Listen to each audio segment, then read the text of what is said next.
I've seen kind of a tide change. I think they added more competent guys in their front office, but during Anthony Davis's time, outside of what 2017, you could say they didn't really do much in order to improve Anthony Davis's situation.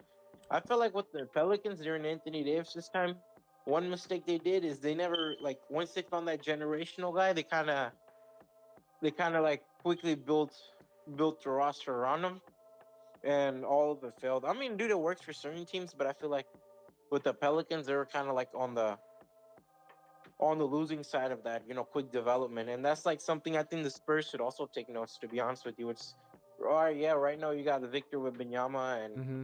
you're kind of quickly building a team on him. And all like obviously he's a generational star. He's looking to compete, so you're gonna try to build a team around him, right? Yeah, I But feel you don't like. want to build a team that just Mhm. stuck No, while I was like gonna you're say never. the Pistons. Going back to your point where you said they try to build too fast, I think that's what happened to the Pistons because they made a lot of kind of I don't want to say win now moves, but kind of like let's get like more talent right away, and they Yeah, sent like first round picks. They sent like different things over different type of assets, and it didn't really work out.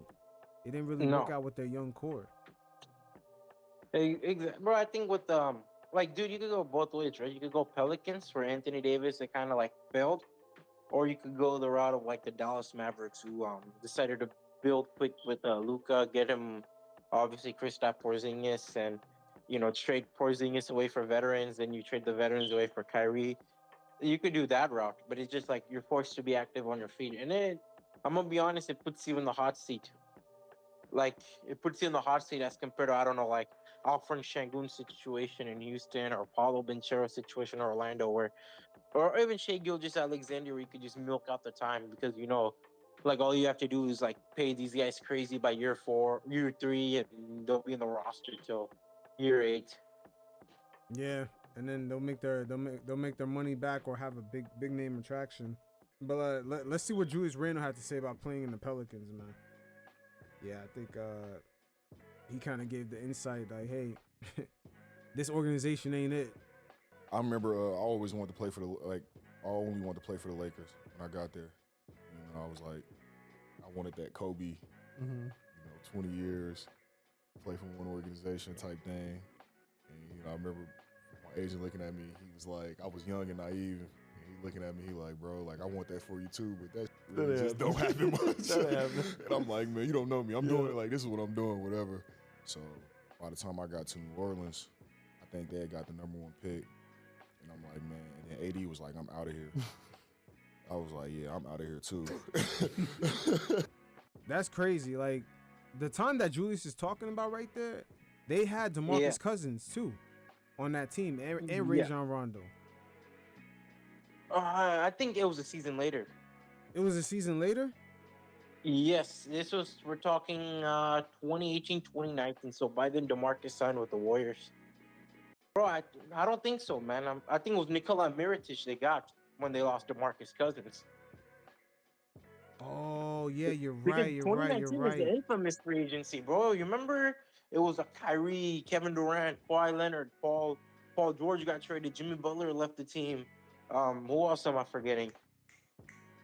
There's that big whole free agency. Remember where everyone expected the Knicks to score big, but they just got Julius Randle, Bobby Portis, Marcus Morris Sr. Yeah, you're right. You're right. Yeah, Oh yeah, you're right. because Damn. Julius Randle was the insurance. Like Julius Randle was like, all right, DeMarcus is out of here. So, at the time the Lakers were moving on from Julius Randle because they brought in LeBron. Oh, LeBron James was also in that free agency. Well, no, LeBron James was on free agency before 2018. So they brought in LeBron, so they were quickly like willing to move on.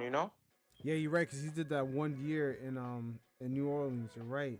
I was wondering Yeah, why. I was like, yo, because I remember the season DeMarcus Cousins went down, and then Randall and Alfred Payton was going crazy. But yeah, that it was must the have been the season following after because season. Rondo left. Rondo left for after the Pelicans. He went LA, so he was in LA by that time. Like I remember they signed LeBron, and right after they lost the finals, they signed LeBron, Hmm. and they brought in Michael Beasley, Rajon Rondo, kind of like you remember Lance Stevenson, kind of like non-spacing guys. I don't know if you Yeah, remember. Yeah, and like yeah. LeBron went down mid-season, they missed the playoffs. Wait, that's when he first came to LA, right? Yeah, you remember when he first missed the playoffs? Brandon Ingram got blood clots. Lonzo couldn't stay healthy. Mm-hmm. That team won But 35 games the year before. Then they won the same amount the year LeBron joined them, which was strange. But yeah, yeah, yeah, I remember that.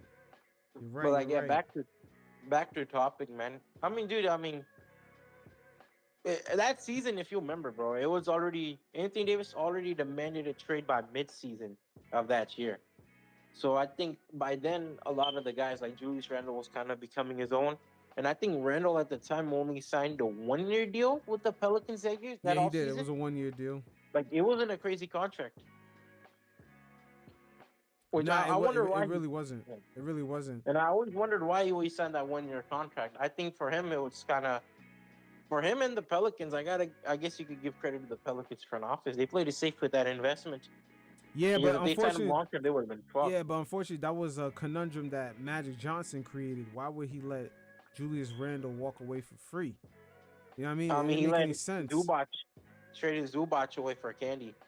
Yeah, but yeah. But still, Don't get me started a on that first era. overall pick, a first overall seventh Yeah, overall pick. Like we've never seen that. Just bro. a team, just just let During him that walk away time, for you free. remember he used to come off the bench for fucking Larry Nance Jr. Like Luke Walton had him coming off the bench Yeah, with Jordan Clarkson. they had Brian Scott as the coach at it for a while. He doesn't like playing young guys. Brian Brian Scott, but then Luke Walton came in. So when Luke Walton came in, he wanted a much more. He wanted a offense that kind of rent Lonzo. So in order for that, you kind of have to get a guy who can just like get in the paint and kind of just catch lobs, and they kind of put Larry Nance Jr. in the Oh offense. yeah, you're right. Yo, Yeah, Luke Walton, the power forward killer. He almost yeah. killed Randall's career. He killed what's his name? The one from Sacramento. The one that went Marvin ahead of Bagley. Luca. Marvin Marvin Bagley. Bagley. Yeah, Yep. and then he almost did it in goal. He almost did it somewhere else too. Didn't he get a job somewhere else? It was He got Sacramento. Sacramento and LA. Oh, that's it. Yeah. He almost destroyed Yeah. both of those guys' careers. Yeah. Yeah, but Randall So also talked about joining the Knicks, like why he picked yes. them. Yeah, I thought that was a very interesting. I mean, you'll love that clip too. Because everything that I envisioned coming to New York is happening now. I wanted to really establish myself. I obviously, wanted to become an all-star, but I wanted to win here. I felt like, and this ain't a shot at nobody, but, it was always, New York was looked at like as a place that nobody wanted to come to. So for me, it was like, I had just been around a dude who would take on any challenge. Yep. It didn't matter what it was. So I kind of felt like it was like that Kobe spirit, Mamba mentality in me. Like, man, let me take on this challenge Yeah, let's change that. and see what happens. Like, it's easy to, play for the money and all that different type of stuff. But for me, it was more about legacy and like, not how other people looked at me, but like if I'm done playing, like how do I want to look back at my career? Did I challenge myself? Did I push myself? And for me, like I said, everything that I wanted to envision happening is happening now. We're still not there, but that's we're on the way. Yeah. Yeah, for sure. They're definitely on the way. And for Randall, that's the first time I think he actually found a home, was in New York. Yeah, That's the because first time he found LA, a real home. he lost the starting rotation in LA. The Pelicans, he never figured it out. Um, this was legit, bro. I think the fact he took a gamble on himself is very respectable, and he's right. Before he went to the Knicks, bro, nobody wanted to touch that franchise with Phil Jackson. Um, what's the two other Scott Mills and Yeah, Steve Mills, yeah. Steve Mills and what's the other guy's name, man? Perry something. They just hired Scott Perry around that time, but it was Scott mainly Perry Steve and Steve Mills Mills. and Phil Jackson. Yeah, and then you had you have the David Fizdale, they're all infamous. You had the Fizdale show. the Fizdale show where he's smiling while getting blown out. Yes, with no direction. Why? Who else was coach? Was Fisher coach? Derek Fisher. Oh, I mean, do I have to really talk about that? Yeah, that was around the time where Derek Fisher. They said He's messing with Matt Barnes' wife, and then he tried to mess with one of the Knicks rookies' girlfriends. Yeah, Yeah, shit was big crazy. shot, big shot fish, bro. Too many rumors like that surrounding fish. Big Big fish, you shot need to fish, stop bro. fishing. Yeah, even back then he was looking for some buzzer beaters, dog. Yep. Man, my man switched from one man's girl to another man's girl in 0.4 seconds. God damn. Come on, fish. But yeah, the Knicks were a mess. Phil Jackson was beefing with Carmelo. Yeah, but for Randle, man, in a way, Randle was being overlooked. Magic Johnson just let him walk. He was in New Orleans. We all know how that goes. It's up and down. It's pretty dysfunctional over there. Not really dysfunctional, but they don't really have a direction. It's almost like they Yeah, assemble teams just to sell tickets. Like, we're just competitive enough. You know what I mean? Like, exactly. it's Yeah. weird. Wait, which era? My bad, dude. I'm talking about New Orleans. Oh yeah, dude. They were they were complacent, but it's weird why they were complacent because like I'm not gonna say they didn't try to compete. They did in 2017 when they got DeMarcus, right?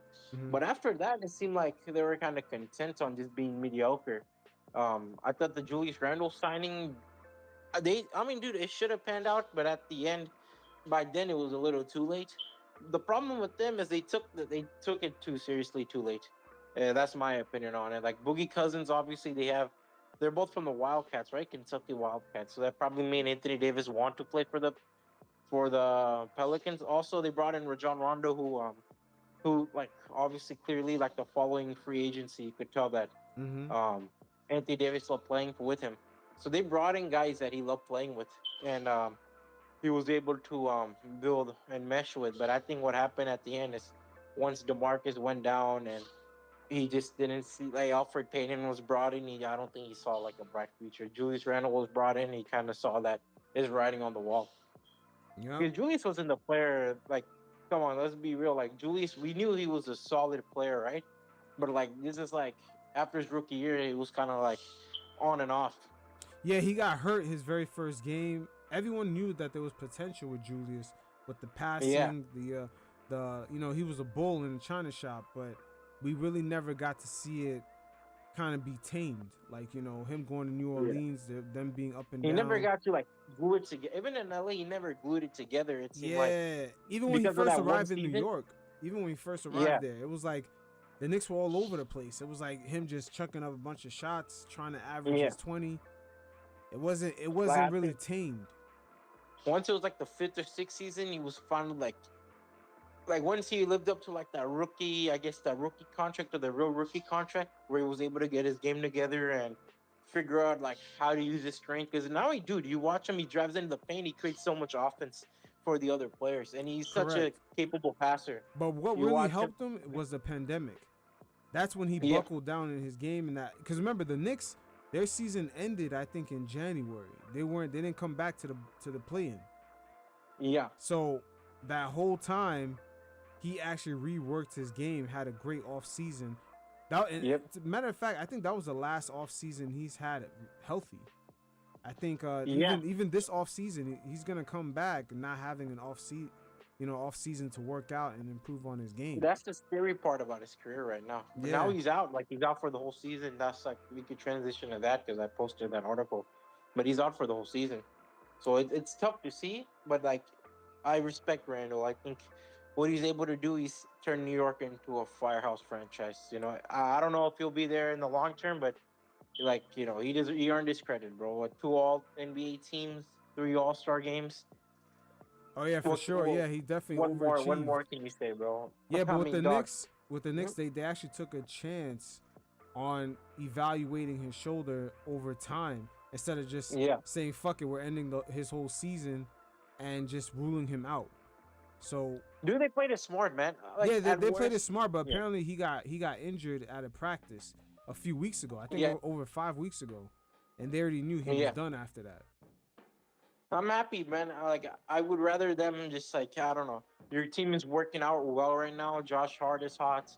Um, Brunson's taking his game to another level. Dante Lorenzo is great. You just kind of you can play it out. To be honest with you, I think Precious has really stepped into the role. a large portion of the role. They have Yeah, guys who stepped under the but role, right so now like the you Knicks are just gonna kind of play it need off. a second scorer though, man. That's really what's gonna hurt them. Yeah, that's Because what's gonna hurt them. to But guard Brunson right now, they're gonna force him to pass the ball up, make someone else make something happen, yeah, and it's not gonna go well for the Knicks if they rely the on. lights are gonna be bright on Dante, bro. Yeah, Dante DiVincenzo is a second scorer. It's like it's gonna be too inconsistent. And then OG, as It's not in gonna be I enough. don't know how OG will play either. He's been on in and off, so you're kind of banking on OG. You're banking on Dante. Hard is just the dog on the court. They're it's iffy. Yeah, it's gonna be tough. It's gonna be real tough for them going forward. But it's unfortunate because they were actually set up to be in position to at least be in the Eastern Conference Finals or get a second round victory at least. Oh, 100%, dog. The way they were playing in they're January deep. was crazy. They're deep. Yeah. And Yeah, they have a lot like, of off-season questions they got to ask themselves. Like, are they going to bring back a lot of the rotational players? Like Hartenstein. Yeah. A lot of people are going to be after that guy. I think Hardenstein's gone, man. Yeah, but the Knicks, I think the Knicks have they have the ability to match whatever offer he gets. So Let's see, man, because I'd assume, like, I don't know, the Oklahoma City Thunder, maybe even the Houston Rockets. No, Houston Rockets means Steven Adams trade.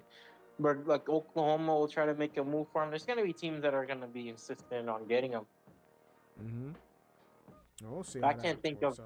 Maybe even I wouldn't be surprised if like Memphis, like if they want to rebound big, they're like, all right, we got assets and we got money to play with.